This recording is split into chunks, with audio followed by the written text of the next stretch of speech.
Zinsser Gardz Water-Based Sealer does an excellent job stabilizing damaged drywall, locking down torn paper and chalky spots so they stop fuzzing and peeling when you skim coat or sand.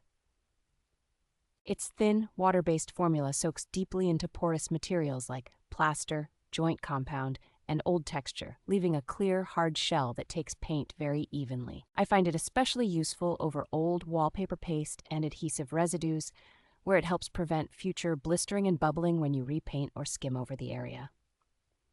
Because it dries to a matte, transparent finish, you can easily see problem areas as you work while still getting a strong, uniform surface for primers and top coats. The low odor and simple brush, roll, or spray application make it practical for occupied interiors where you need strong performance without harsh fumes. Overall, this sealer is a reliable problem solver that saves time, reduces callbacks, and extends the life of repairs on previously unstable walls and ceilings.